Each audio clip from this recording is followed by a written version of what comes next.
Hey guys, so I wanted to talk about your choice option for your watercolor assignment.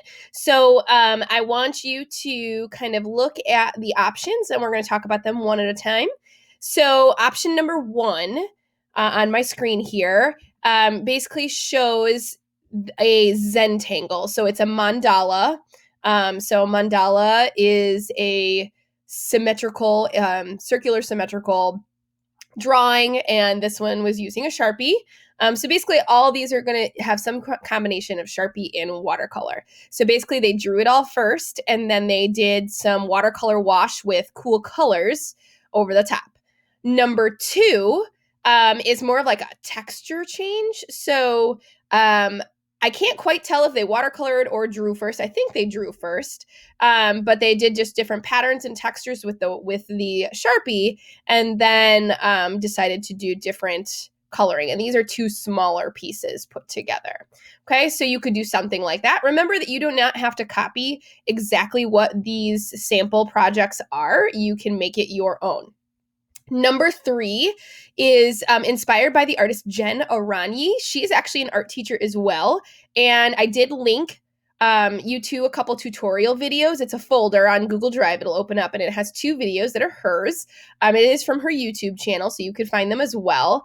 But basically, she is pretty famous for these black and white pen drawings with sort of galaxy-like skies or sunset or sunrise or, whatever you want them to be. So that link will take you to a tutorial to do something similar to what she has here. Number four is just a drawing. You could do any sort of animal or, fictional character or something like that. And then it's a little bit more sketch in style. And then it was just watercolored after. And it looks like they also used like a white gel pen to add some details on top. You are more than welcome to experiment with that as well. So this is kind of more of a I'm not sure, I like to draw, so I'm going to draw something I like to draw, and then I'm going to add watercolor to it. Number five is pretty cool. Number five is a little bit different than all of the other ones. So number five was drawn last. So the rest of them were drawn first, kind of if you look carefully, and then painted after. Number five is actually painted first. But how did they get these wacky patterns? Well, what this is it's watercolor paint kind of put in little puddles, and then they used a straw to blow the paint and let the drips go and things like that. So they still taped down the edges first to make sure they had a little bit of control.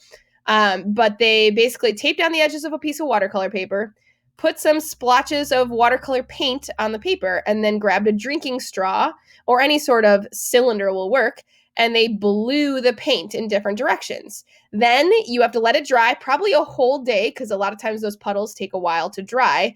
And then you can go back over and draw in some cool designs in between all of like the negative space, and like you can trace all the little drippings. So number five is sort of a really fun, more abstract option. So if you're one of those people that are having a hard time like choosing a distinct theme, then definitely think about trying number five. Number six and number eight are very similar. Basically, it's find an object that you like a animal. So in this case, there's an elephant here and a whale down here, and then fill them with Zentangle patterns. So this one, number six, chose to do the Zentangles on the inside, but then only paint the outside. And they added some extra layers and drippings to make it like kind of paint splattery. Number eight, on the other hand, decided to do the Zentangles and then also paint the background and the inside of the animal. So kind of two different takes on the same idea and concept.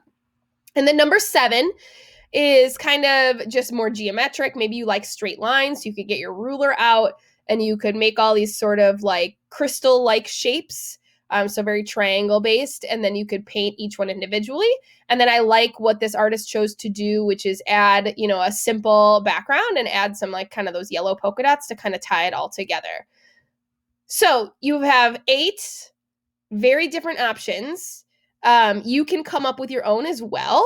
I am very open for you to make this what you want it to be. So it's basically some sort of drawing, whether it's abstract or, very realistic. And then you're going to add watercolor to it. Okay, since we're not going to go deep into like, very high artist watercolor paintings like landscapes and painting people and things like that.